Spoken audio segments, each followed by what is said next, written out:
오늘 하나님께서 우리에게 주시는 말씀은 요한계시록 5장 7절로 14절의 말씀과 요한복음 3장 16절의 말씀입니다. 먼저 요한계시록 5장 7절로 14절의 말씀을 봉독하겠습니다.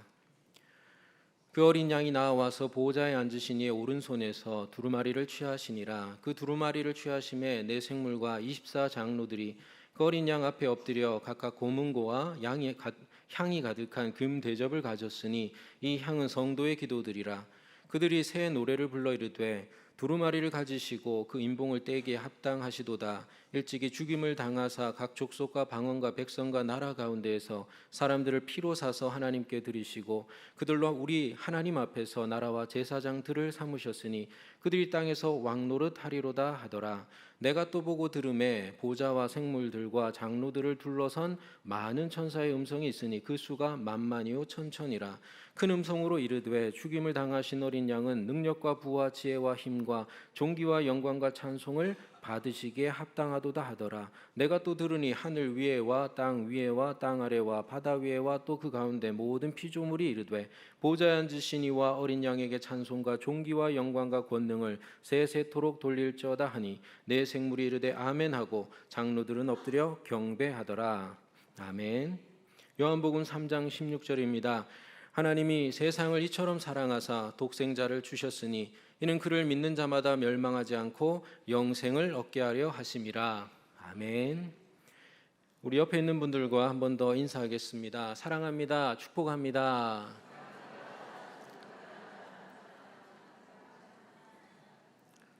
사랑합니다. 축복합니다. 그런데 세상은 참 흉흉하죠. 전쟁에 핵 오염수 방류에 칼부림에 흉악 범죄까지 정말 마음 아픈 일이 너무 많습니다. 그래서 요즘은 교회보다 세상이 더 종말을 걱정하고 종말을 말합니다. 물론 종말이 꼭 나쁜 건 아니죠. 좋은 종말도 있습니다. 안 좋은 게 끝난다면 그건 좋은 일이잖아요. 우리 수험생들 수능 끝 얼마나 좋습니까? 우리 엄마들 육아 끝 얼마나 좋습니까? 뱃살 끝 얼마나 좋습니까? 우리 직장인들 업무가 끝, 스트레스가 끝 참 좋습니다. 우리 교우들은 어떻습니까? 설교 끝 얼마나 좋습니까?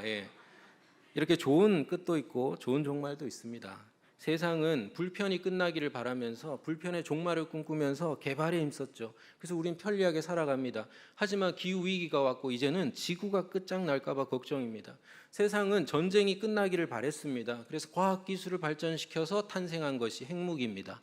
그 핵무기가 2차 세계대전을 끝냈습니다. 하지만 이제 지구가 끝장날까 봐 걱정입니다. 세상은 노동이 끝나기를 바랬습니다. 그래서 인공지능을 열심히 개발하고 있지요. 그래서 더 정확해지고 더 빨라지고 더 자동화되고 있습니다. 하지만 인간의 전유물이던 문학, 예술, 심리 등 모든 영역 속에 이 인공지능이 침투하고 있고 인간을 넘어서고 대체하고 있습니다. 아니 대체를 넘어서 인류 자체를 끝장낼까 봐 걱정하는 과학자들이 많습니다. 세상은 죽음도 끝을 내려고 합니다. 그래서 생명공학에 힘쓰지요.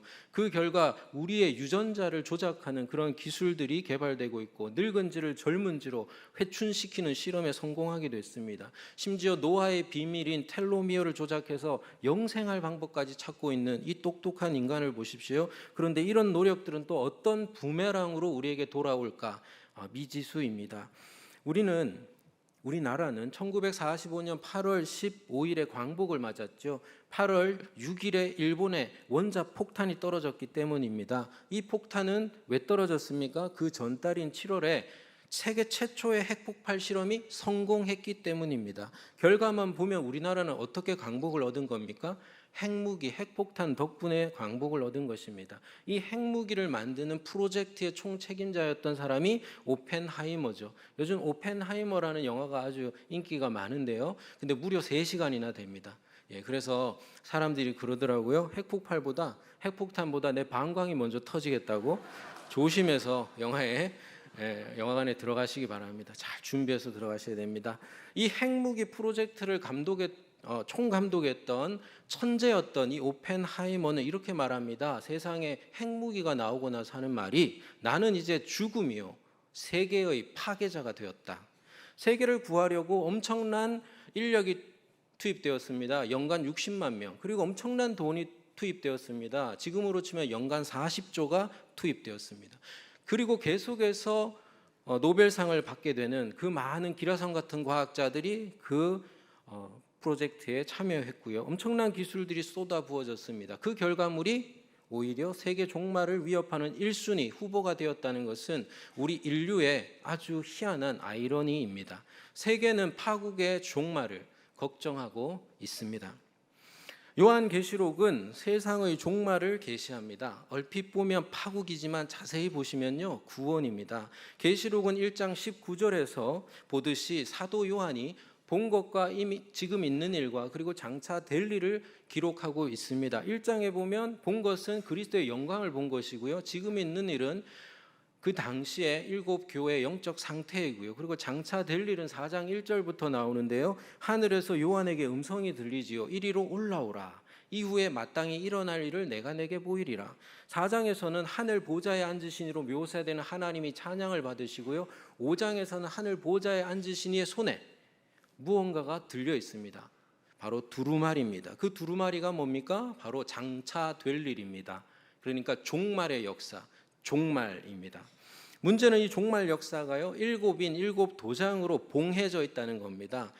그러니까 비번이 걸려 있는 거예요. 아무도 그걸 풀 수가 없는 겁니다. 어떤 사람이 누가 이것을 뗄 수가 있느냐, 누가 이걸 떼기 합당하냐 하고 큰 소리로 천사가 외치니까 요한이 막 둘러보다가 아무도 합당한 사람이 보이지 않으니까 크게 울어버립니다. 그러자 그때 한 장로가, 하늘의 한 장로가 이렇게 말합니다. 유대 지파의 사자, 여기서 사자는요, 밀림의 왕 사자 라이온을 말합니다. 유대 지파의 사자, 다윗의 뿌리가 이겼으니 그 두루마리와 그 7인을 떼시리라. 그리고 나서는 무서운 큰 사자가 등장하나요? 황당하게도 어린 양이 등장합니다. 요한계시록 5장 7절의 말씀 띄워주시면 우리 함께 읽어보도록 하겠습니다. 그 어린 양이 나와서 보좌에 앉으신 이의 오른손에서 두루마리를 취하시니라. 아멘. 여러분, 누가 이 종말 역사를 주관합니까? 이 종말 역사가 누구의 손에 들려져 있습니까? 똑똑한 사람이 아니라 바로 어린 양입니다. 여러분, 종말은 어린 양의 손에 달렸습니다. 우리 기억하기 위해서 한번 따라해 주십시오. 종말은 어린 양에게 달렸다. 개인의 종말도 세계의 종말도 어린 양의 손에 달렸음을 기억하면서 어린 양만 따라가시기를 바랍니다. 그런데 왜 하나님은 종말 역사를 이 어린 양에게 다 맡기실까요? 직접 지휘하지 않고요. 여러분, 우리가 계시록을 읽으시면서 가장 받게 되는 큰 충격은 무엇입니까? 하나님이 무서운 대재앙을 쏟아부으시는 그것입니까? 아니죠. 왜냐하면 인간의 죄가 얼마나 심각합니까? 그러니까 그 죄의 심각함에 걸맞는 심판이 임하겠지요. 그러니까 그 대재앙의 심판 자체가 우리에게 충격이 되는 게 아닙니다. 콩 심은데 뭐가 납니까?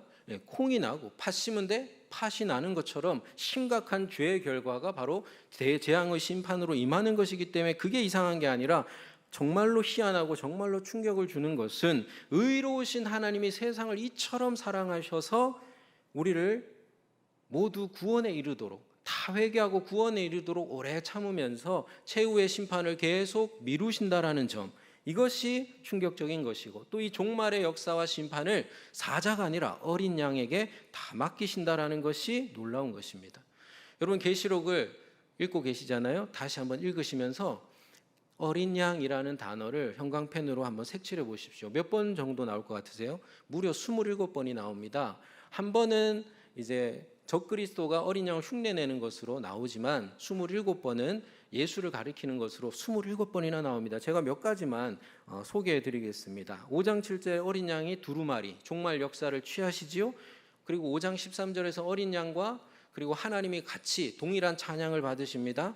그리고 6장 16절에서는 세상의 보좌에 앉으신 이의 얼굴과 그 어린 양의 진노를 두려워합니다. 그리고 7장 10절에 우리가 잘 아는 찬양이 나오죠. 구원하심이 보좌에 앉으신 우리 하나님과 어린 양께 있도다. 구원이 보좌에 앉으신 이와 어린 양에게 역시 있습니다. 네, 설교 때 우리 아내가 찬양 마음껏 하라고 했습니다. 예. 어차피 못하는 게 시그니처가 됐고 찬양은 기세다 그러면서 그냥 용기를 내라고 해서 제가 그냥 막 부르겠습니다. 14장 1절에 보시면 14만 4천의 무리의 이마에다가 어린 양의 이름과 그 아버지의 이름을 새겼다고 했습니다. 17장 14절에서 어린 양을 만주의 주 만왕의 왕이라고 했고요. 19장 9절에서 구원의 날을 어린 양의 혼인잔치라고 했습니다. 21장 22절에는 천국에는 전능하신 이와 어린 양이 성전이래요. 성전은 따로 없습니다. 하나님과 어린 양이 성전입니다. 그리고 21장 23절에서는 천국에 보면 하나님의 영광이 비춰지고 그리고 어린 양은 등불이다라고 했습니다. 21장 27절 어린 양의 생명의 책에 기록된 자만 천국에 들어간다 했습니다. 마지막으로 22장 1절에 보면 생명수의 강이 하나님과 및 어린 양의 보좌로부터 흘러나온다라고 했습니다. 이 말씀들은 전통 유대인들이 보면 절대로 받아들일 수 없는 두 가지를 포함하고 있습니다. 첫째는 어린 양은 하나님과 동등한 찬양을 받기에 합당한 또 다른 하나님이라는 거예요. 아버지 하나님과 구분되는 아들 하나님이라는 겁니다. 우리에게 이것은 자연스러운 것이죠. 하지만 이것은 4세기에 이르러서야 공인되는 삼위일체 신앙이고요. 이 당시의 전통 유대인들은 유일신 신앙을 가지고 있었기 때문에 이 내용이 정면으로 충돌하게 되는 것입니다. 그리고 두 번째로 아들 하나님이 어린 양으로 형상화되었다는 겁니다. 이거 여러분 자연스러우십니까? 여러분 십계명을 보시면 뭐가 나옵니까? 우상을 숭배하지 말라. 어떤 피조물도 하나님 흉내내서 새기고 만들지 말라라고 했습니다. 형상화를 반대하고 있습니다. 형상화는 무한하신 하나님을 유한한 인간의 특정 혹은 피조물의 특정 형태로 한계로 가둬버리는 것이기 때문입니다. 그럼 왜 계시록은 하나님의 아들을 이 어린 양으로 형상화할까 하는 겁니다. 우선 우리가 기억할 것은 아들 하나님은 그 형상화의 길을 선택하셨다는 거예요. 전능한 하나님이 연약한 인간이 되기로, 어린 양이 되기로 결정을 하셨습니다. 이게 우상 숭배가 아닌 이유는 우상은 자기를 위해 새긴 우상입니다. 그러니까 자기가 자기를 위해 자기 임의대로 신을 창작한 겁니다. 반면에 어린 양은 하나님이 우리를 위해서 하나님의 뜻대로 하나님이 결정하신 형상입니다. 하나님이 스스로 나타내신 형상이니까 우상일 수 없죠. 이 결정에 누가 왈가불가할 수 있습니까? 우리는 이 파격적인 은총 덕분에 하나님을 뚜렷하고 그리고 선명하게 바라보고 만날 수가 있습니다. 구름 속 희뿌연 신선이 아니라 하나님의 아들이자 형상이신 어린 양 예수를 만나게 되는 것이지요. 그래서 우리의 믿음은 막연하지 않고 우리의 기도는 모호하지 않습니다. 우리 같이 요한계시록 5장 8절의 말씀 함께 읽도록 하겠습니다. 5장 8절입니다. 시작.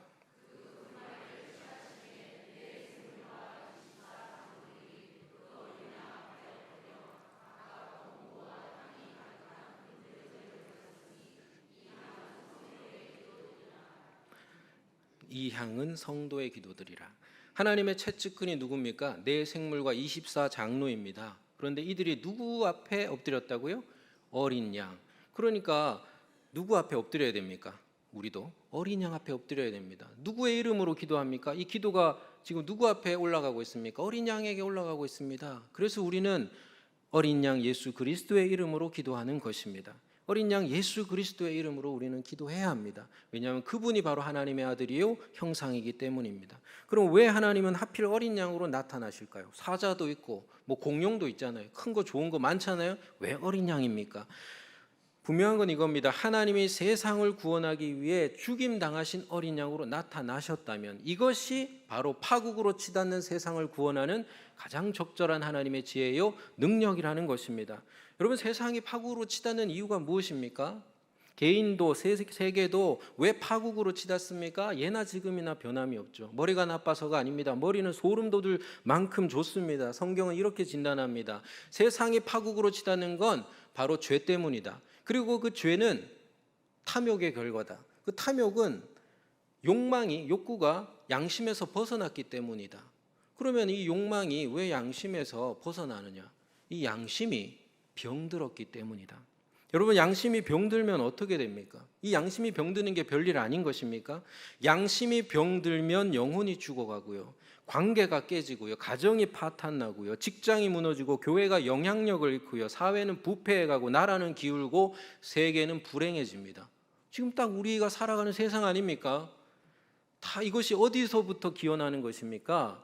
양심이 고장나고 양심이 병들어서입니다. 이건 별일 아닌 게 아니라 이게 핵심입니다. 그래서 하나님은 이 양심을 살리려고 어린 양을 보내시는 것입니다. 이 양심이 살아나면 어떻게 되겠습니까? 그 반대의 역사가 일어나지 않겠습니까? 그래서 이 양심은 영혼과 세계의 심장입니다. 양심이 죽는 것은, 멎는 것은 곧 이 영혼과 세계의 심장이 멎는 것과 같습니다. 하나님의 어린 양 예수를 십자가에 내어주신 이유는 바로 이것입니다. 어린 양은 십자가에서 영혼과 세계의 심장을 향하여서 피를 수혈하고 있습니다. 십자가 보혈의 피를 수혈하고 있습니다. 그래서 양심을 깨우고 살리기를 간절히 원하십니다. 여러분, 십자가 우리가 늘 바라보는데 너무 멀게 느껴지고 나랑 무슨 상관이 있나 생각되시지 않습니까? 이제는 십자가를 바라보실 때 상상하시길 바랍니다. 십자가에는 예수님이 달려있고 어린 양이 달려있고 어린 양은 피를 흘리고 그 피는 땅에 떨어지고 있는데, 여러분, 그 피는 보혈이 아닙니까? 그러니까 땅에 떨어지면 안 됩니다. 그 피를 왜 흘렸습니까? 그 피는 내 영혼에 흘러야 됩니다. 어린 양의 그 피는 내 영혼의 심장, 세계의 심장, 그 죽은 양심 속으로 흘러들어야 하는 것입니다. 그 핏방울이 여러분의 영혼의 심장에 떨어지기를 주님의 이름으로 축복합니다. 여러분, 어린 양은 우리가 어떤 죄인인지, 그리고 그 죄의 결과가 얼마나 심각한지, 그리고 무엇보다도 우리의 값어치가 하나님의 아들이자 형상이신 어린 양 예수의 핏값만큼 고귀하다는 것을 우리에게 일깨워 주십니다. 여러분은 여러분의 값어치를 아나요? 한번 따라해 주시기 바랍니다. 나의 값어치는 어린 양의 값어치다. 한 주 기도하시면서 가슴에 손을 얹고 이렇게 한번 기도해 보십시오. 나의 값어치는 어린 양의 핏값입니다. 이렇게 기도하시면서 하나님께 나아가 보시기를 바랍니다. 양심이 무엇입니까? 양심이란 귀한 건 귀하게, 하찮은 건 하찮게 여기는 겁니다. 양심이 고장난다는 것은 반대로 하는 것이지요. 귀하신 하나님 귀하게 여기고 하나님 만드신 세상, 사랑하는 세상 귀하게 여기는 것이 양심이 회복된 것입니다. 어린 양의 핏값으로 자신과 세상의 값어치를 깨달아서 양심이 회복된 그리스도인은 파국적 종말로 치닫는 세상을 구원하는 하나님의 나라와 제사장으로 부름을 받게 됩니다. 우리 같이 요한계시록 5장 9절로 10절의 말씀 함께 읽도록 하겠습니다. 시작. 그들이 새 노래를 불러 이르되 두루마리를 가지시고 그 인봉을 떼기에 합당하시도다. 일찍이 죽임을 당하사 각 족속과 방언과 백성과 나라 가운데서 사람들을 피로 사서 하나님께 드리시고 그들로 우리 하나님 앞에서 나라와 제사장들을 삼으셨으니 그들이 땅에서 왕 노릇하리로다 하더라. 아멘. 저는 어릴 적 도벽이 있었습니다. 별로 놀랍지 않다는 표정이신데요. 그럴 줄 알았다 뭐 이런 건 아니시죠? 제가 고1 때 교회 놀러 갔다가 수련회까지 따라갔습니다. 그래서 성령이 저에게 임해버리셨어요. 그래서 제가 고꾸라졌습니다. 그리고 하나님 앞에 회개하면서 그 십자가의 보혈의 의미를 깨닫고 하나님의 자녀로 거듭나는 그런 회심을 체험했습니다. 이제 방학이 끝나고 학교에 갔습니다. 학교가 끝나고 이제 학교를 나서면서 옆에 문방구점에 들렸습니다. 학생들이 많았습니다. 순간 스친 생각이, 하나 쓸 적에도 아무도 모르겠네. 저는 영화 타짜가 나오기도 전이지만 손은 눈보다 빠르다는 걸 이미 알고 있었습니다. 그래서 번개같이 소매에다가 볼펜을 넣었습니다. 그리고 나서려는 순간 전류에 감전된 것처럼 멈춰버렸습니다. 하얀 십자가가 눈앞에 번쩍였고 저희 양심에 하나님의 음성이 들렸기 때문입니다. 경훈아, 네가 지금 무엇을 하느냐? 경훈아, 네가 지금 무엇을 하느냐? 그래서 저는 들킬 수 있지만 눈보다 빠른 손놀림으로 볼펜을 제자리에 놓고 다시 나왔습니다. 그리고 내리막길을 내려오면서 하염없이 울면서 하나님 앞에 회개했습니다. 그때로부터 도벽이 깨끗이 사라졌습니다. 깨끗이는 아닐 것이라고 의심하시는 분들은 없기를 바랍니다. 제가 예전에 사역하던 교회에서 이 설교하면서 얘기를 했더니 그 어떤 목사님께서 저에게 그러셨어요. 어쩐지 교회에 물건이 하나씩 사라지더라. 이렇게 억울하게, 장발장은 이렇게 억울하게 살아갑니다. 안에도 에어팟이 없어지면 훔쳐간 거 아니냐고, 사람은 잘 안 변한다고, 내놓으라고 이렇게. 제가 그 사건 이후로 성자처럼 살았을까요? 물론 아닙니다. 지금도 아니고요. 하지만 분명한 건 양심이 살아났습니다. 어린 양의 핏값으로 나와 세상의 값어치를 알게 됐습니다. 어린 양의 보혈이 내 영혼의 심장에 흐르기 시작한 것입니다. 히브리서 9장 14절의 말씀입니다. 하물며 영원하신 성령으로 말미암아 흠없는 자기를 하나님께 드린 그리스도의 피가 어찌 너희 양심을 죽은 행실에서 깨끗하게 하고 살아계신 하나님을 섬기게 하지 못하겠느냐. 여러분의 값어치가 어린 양의 피값임을 아나요? 어린 양의 보혈이 여러분의 심장에 흐르고 있나요? 이제 십자가 볼 때 그 떨어지는 핏방울은 여러분의 영혼의 양심에 떨어지기를 바랍니다. 예수의 보혈로 그대는 씻기어 있는가 도와주셔야죠. 마음속에 여러 가지 죄악이 깨끗이 씻기어 있는가. 한 주의 찬양 부르시면서 하나님 앞에 양심이 회복되는 은혜가 있기를 바랍니다. 아까 전 라오스 영상 보면서 애들 눈도 그렇지만 거기 가신 분들의 눈동자를 보니까 그 양심이 살아난 것이 느껴지고요. 제 양심도 자극을 받습니다. 여러분, 말씀을 맺으려 합니다. 설교의 끝입니다. 설교의 종말입니다. 얼마나 좋습니까? 너무 좋아하시면 제가 시험에 듭니다. 파국적인 종말. 이 파국적인 종말은 머리가 아니라, 머리는 똑똑해요. 머리가 아니라 이 양심이 병들어서입니다. 이 병든 양심에 들려진 핵무기, 인공지능, 영생 얼마나 무섭습니까? 세상이 다 끝납니다. 다행히 종말은 어린 양의 손에 달렸습니다. 어린 양 예수님은 하나님의 아들이자 형상이기 때문입니다. 하나님이 어린 양을 세상에 보냈으면 십자가의 보혈 때문입니다. 어린 양의 보혈만이 영혼과 세계의 심장, 그 심장 병든 양심을 살립니다. 세상의 값어치가 어린 양의 핏값임을 깨우쳐 주십니다. 요한복음 3장 16절에 어린 양을 적용하면 하나님이 세상을 이처럼 사랑하사 영혼의 심장을 살리기 위하여 독생자를 어린 양으로 주셨으니 이는 그 어린 양을 믿는 자마다 멸망하지 않고 영생을 얻을 뿐만 아니라 하나님의 나라와 제사장으로 삼으려 하심이라. 아멘. 여러분, 종말의 때를 살아가고 우리는 있습니다. 이 종말의 때를 살아있는 양심으로 살아가려면 어떻게 해야 될까? 우리의 선배인 루터는 비석에 자기 일기에 이렇게 썼습니다. 내일 지구에 종말이 올지라도 나는 오늘 한 그루의 사과나무를 심겠다. 제가 1부, 2부 때 내일 종말이 와도 내일 사과나무를 심겠다고 말했던 것 같은데요. 정정합니다. 내일 종말 오면 오늘 심어야 됩니다. 맞죠? 오늘. 여러분, 무엇을 심으시겠습니까? 무엇을 남기고 떠나시겠습니까? 우리 큰 목소리로 함께 요한계시록 5장 12절의 말씀을 큰 목소리로 함께 읽겠습니다. 띄워주시면 12절입니다. 12절. 네, 함께 읽습니다. 큰 음성으로 이르되 죽임을 당하신 어린 양은 능력과 부와 지혜와 힘과 존귀와 영광과 찬송을 받으시기에 합당하도다 하더라. 아멘. 우리 곡조를 입혀서 한 번 더 고백하겠습니다. 죽임을 당하신 어린 양.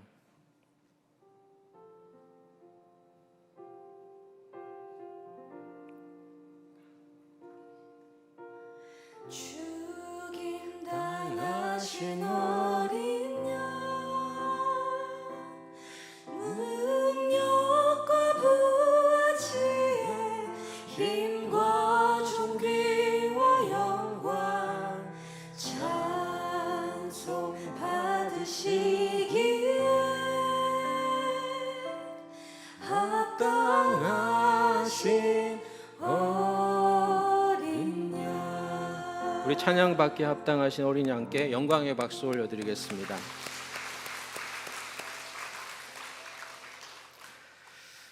우리 성령이 교회들에게 나에게 주시는 음성에 응답하여서 결단의 기도를 올려드리겠습니다. 여러분은 여러분의 값어치를, 세상의 값어치를 깨달았나요? 귀한 것은 귀한 걸로, 하찮은 건 하찮은 걸로 여기고 대하고 있나요? 하나님이 얼마나 귀한지, 하나님이 이처럼 사랑하는 세상은 얼마나 귀한지 아나요? 나의 값어치가 하나님의 아들이자 형상이신 어린 양 예수의 핏값임을 아나요? 하나님이 나를 이처럼 사랑하심을 아나요? 어린 양의 보혈이 내 영혼과 이 세계의 심장, 병들고 죽은 양심을 살려주기를 함께 간구합시다. 그리하여 하나님이 이처럼 사랑하시는 세상을 구원으로 인도하는 일에 하나님의 나라와 제사장으로 쓰임받기를 결단합시다. 함께 어린 양 대신 주님의 이름 한번 크게 부르며 기도하겠습니다. 주여, 아버지 하나님, 말세다고 세상이 어떻게 이렇게 되어가고 있냐. 끔찍한 전쟁이 일어나 50만 명이 죽어나가고 저 바다에 아무 거리낌 없이 핵오염수를 버려버리기를 않나. 주님, 칼부림 사건이 일어나질 않나. 온갖 흉악한 범죄들이 일어납니다. 어찌하여서 세상이 이토록 파국으로 치닫고 있습니까?